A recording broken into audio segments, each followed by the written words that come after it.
We've got a big series that gets started tomorrow between the Warriors and the Timberwolves. We did not get to see these teams play once in the regular season after Jimmy Butler joined the Warriors. So we have not gotten any actual look at them facing each other in the Warriors' current iteration. What is the first key that really stands out to you in this matchup? Looking at this from Golden State's perspective, I do think what Warrior defends Anthony Edwards is going to be really, really interesting. Wiggins took on the role in the regular Mhm. season. He's obviously no longer on the team, so you just wonder, are they going to try to go to a zone like we saw against Houston and, maybe look to that for a majority of this game?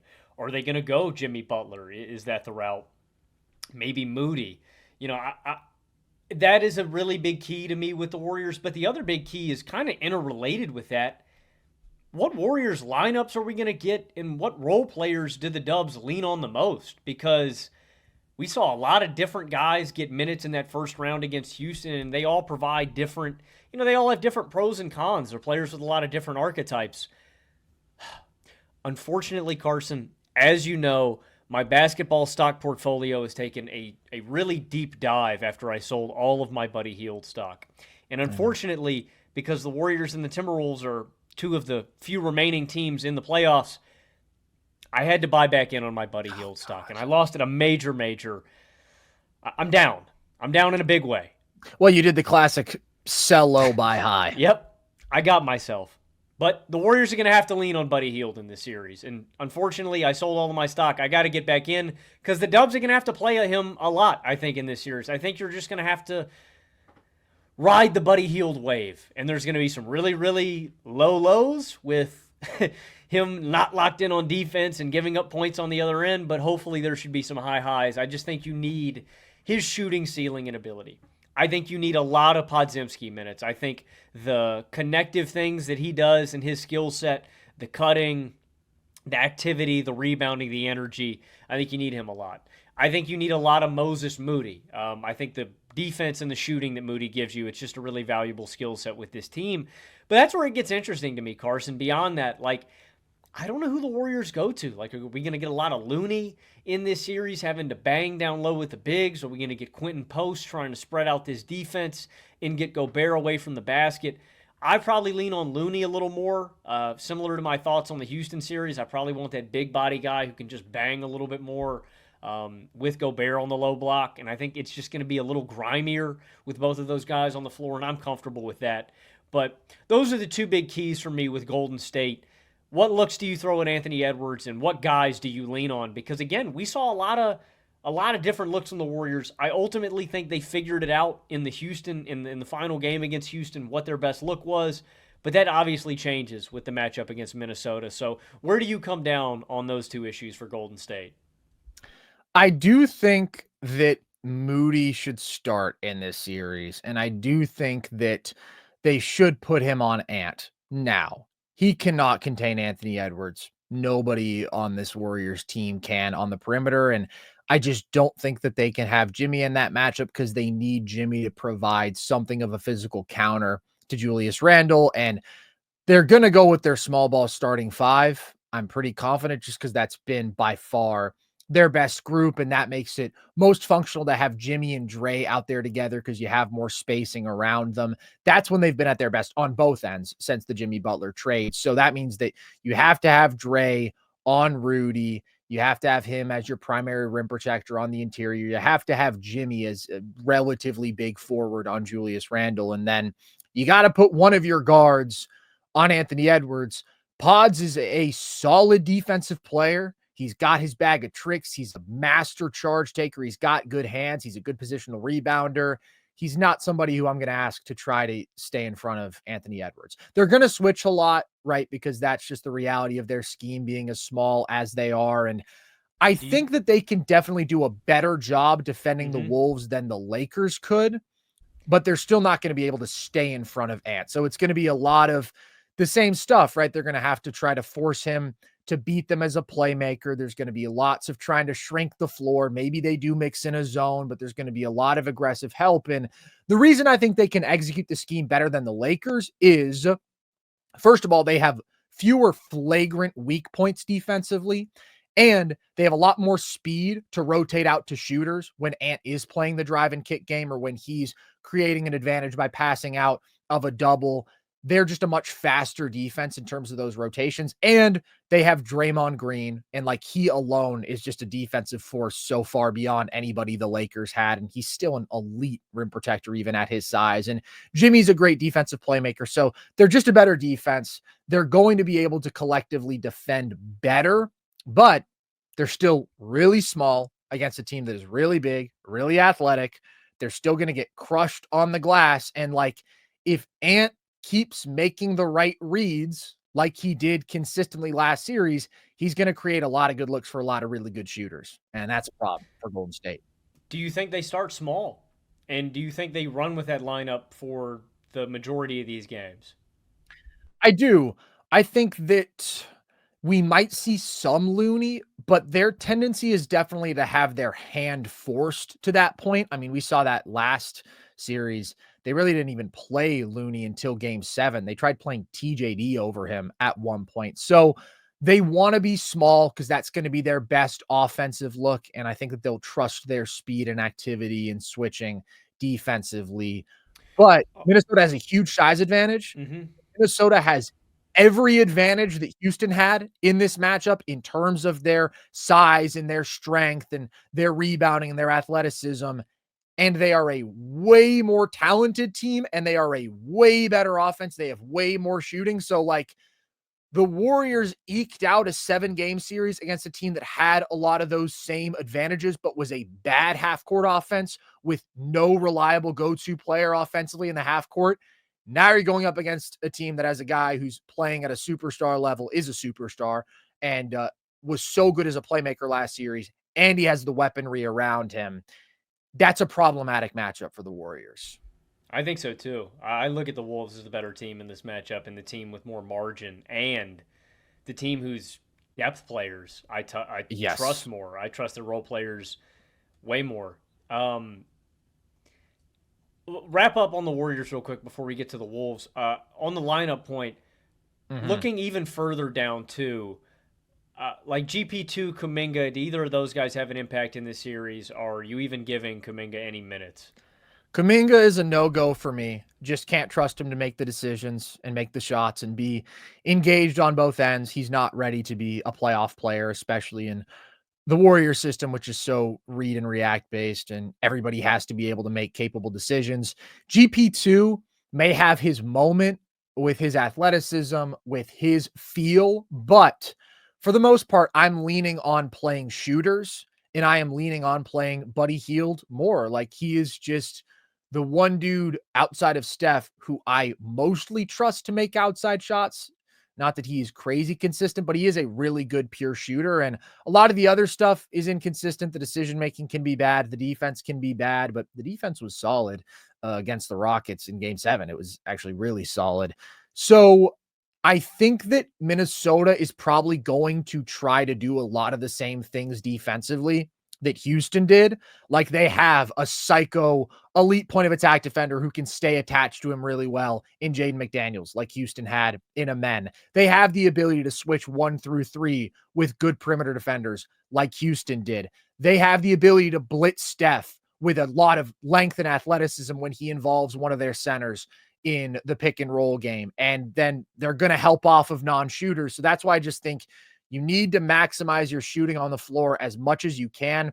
If I'm Minnesota, I would try mixing in some zone like Houston did, which was so effective until Buddy shot the shit out of it. But you can keep Rudy in the middle. You can take away the rim for the Warriors offense, basically. And the Warriors were a really bad offense against zone all year. They were 7th percentile offense against zone. So my approach, if I'm Minnesota, is continue to force shooters other than Steph to step up until they prove that they can beat me like that. And if we can run them off the line, then we'll overwhelm them with our size and our length and our athleticism. And just don't let Steph get anything easy. Like, make everybody else beat you at all costs. Mm-hmm.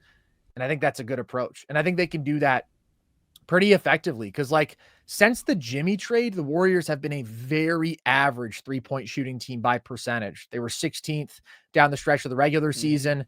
They were 9th of 16 teams in the first round of the playoffs. So, like, that's where I think Buddy comes in. And they really need Moody and Pods to consistently find their shots. Agreed. Those guys are Agreed. key because they're more multidimensional, especially Pods. That's a guy who, like, you need to have on the floor. But if he's not making his shots and he's got no confidence, then he can hamstring your offense.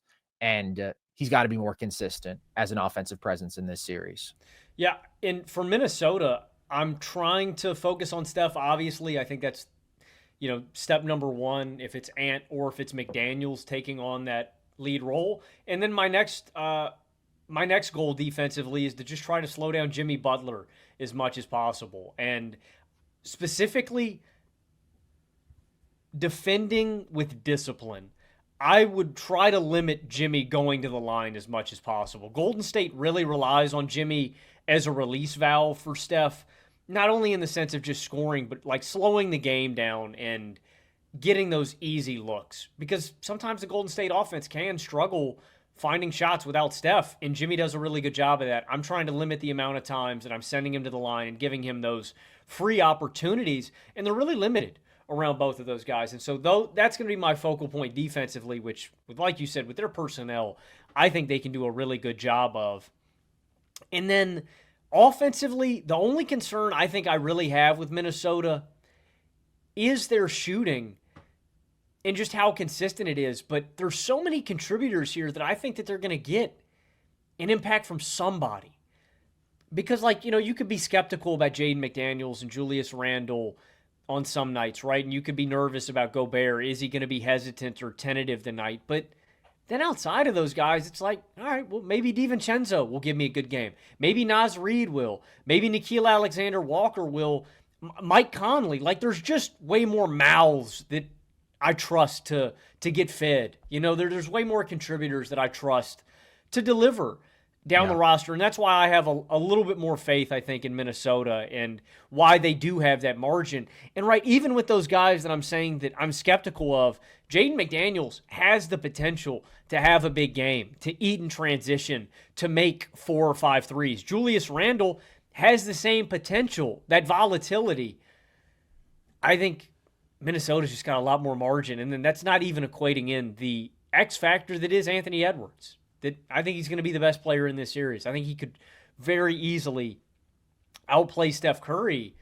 And that's where I look at this potentially being the beginning of the Anthony Edwards ascendant story. It started last year with taking down KD and Devin Booker in the first round and then slaying the defending champ.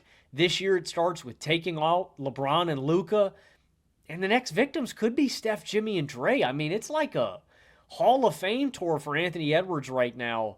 But I don't think there's a good answer for Ant. And like you said, man, if he's playmaking well, if his pull-up jumper's on, he's just a really hard problem to solve. But I think Minnesota's got really good answers for Golden State defensively.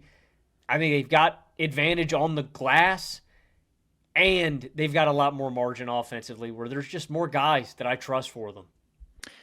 Yeah, the depth is really the difference in this series because I think that both Ant and Steph are playing at a super high level right now, and both defenses are going to have to take the approach of force other guys to beat us. Like, you especially are going to take that approach against the Warriors because you think those guys probably aren't going to beat us. Whereas if you're helping off of Naz Reid and Dante DiVincenzo and Nickeil Alexander-Walker and Mike Conley, like, this is a team that was top 5 in threes made. They were top 5 in 3-point percentage. Minnesota was.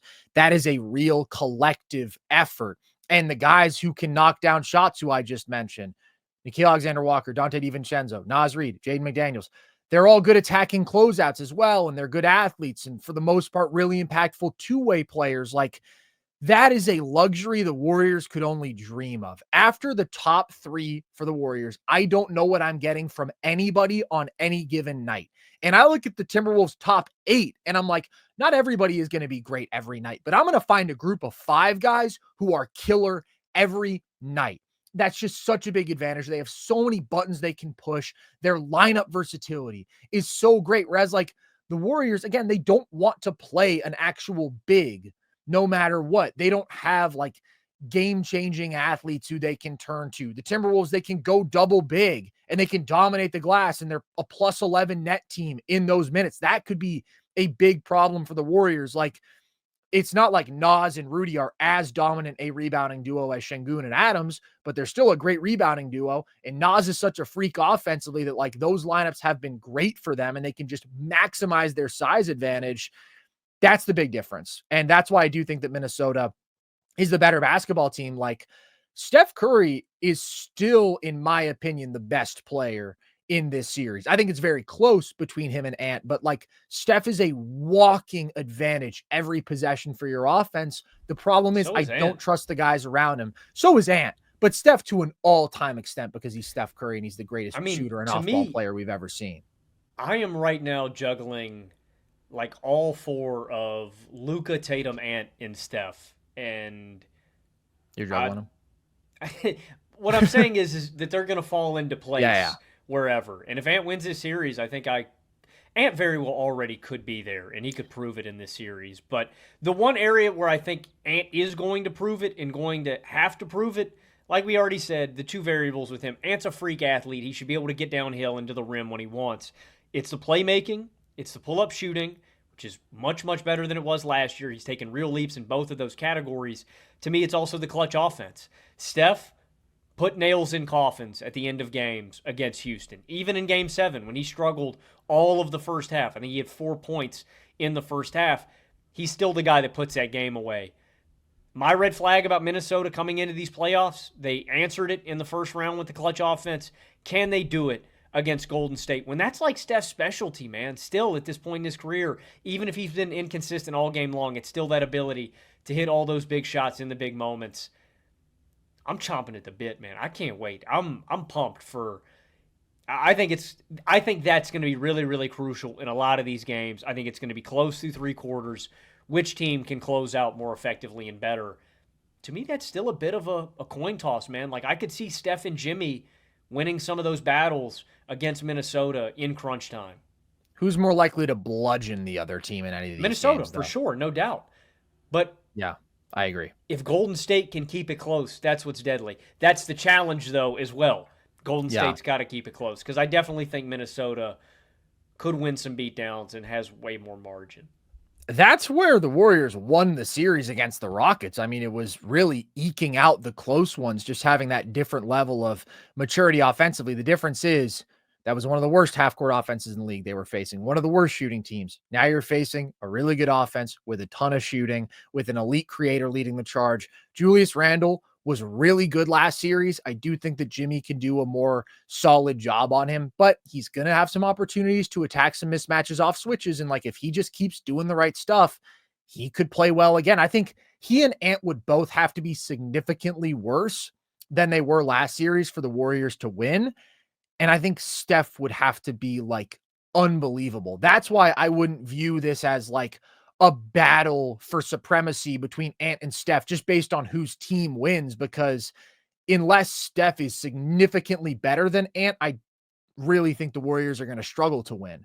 Unless, I guess, the role players could be significantly better than they normally are, but like the Timberwolves role players are way better. I just think Minnesota is a tough matchup for the Warriors because of all their physical size advantages and also just because their depth is way better. And I think that they're a more complete basketball team. So I'm going to take Minnesota in 6. I'm not going to lie. I was closer to 5 than 7. I have too much respect for Steph to go Wolves in 5. I think he will find a way to win the Warriors 2 games by just doing special shit, but it's really hard when he's seeing two bodies as much as he's gonna, and he doesn't have respectable offensive threats around him. That's why, like, as key as he is to this series, the role players are so key, because you can't win games with the level of defensive attention I'm expecting Steph to draw unless those dudes make open shots. We saw that against Houston. Like, role players play well, you win games 4 and 7. Role players are awful, you get blown out in games 5 and 6. That's the dichotomy, and I trust the Timberwolves role players so much more than I do the Warriors. That's ultimately the difference in this series for me, but I respect the Warriors a little bit more than that. I'm going to say Timberwolves in 7. I think we're in for a battle. I think the Warriors were tuning it up against Houston. I think we get a better version of them. I think these veterans lock in. We get Steph, Jimmy, Dre all doing their thing. But I do think Anthony Edwards is going to be the best player in this series. I think Minnesota's got the better Wow. depth. And If you think Ant outplays Steph, I struggle to see this going 7. I think Ant outplays Steph, but I still think it goes 7. I've got respect for the Warriors, man. And I don't want to overlook the fact that the defensive duo of Dre and Jimmy, that's a huge component of For why sure. I think they have respect Houston. I just think that Minnesota, I think Golden State can do a better job of disrupting Minnesota a little bit more. I think this is a little bit better of a matchup for them. So I just think it evens out. I think this is going to be a battle, man. I think this is going to be a really, really good series. But the size and physicality advantage, I lean Minnesota. The depth advantage, I lean Minnesota. And I think this is where Ant's doing it, man. He's the Grim Reaper. He's coming. I think Ant's going to do it. And Wolves in 7. I couldn't pick the Wolves to win in the Bay. I just couldn't bring myself to do it. So I'm going to say Wolves in 7. I think you can win at the Chase Center. Not really bringing the Damn. same thunder that Damn. they were back at Oracle. As somebody who's frequented the Chase Center, it's not the same environment as it used to be in Oracle. I think that you can win there. The Rockets did it in Game 6 with no trouble. I do think Minnesota is better. I also thought they just had an outstanding first-round series that highlighted all their strengths in terms of their lineup versatility and depth and all this stuff.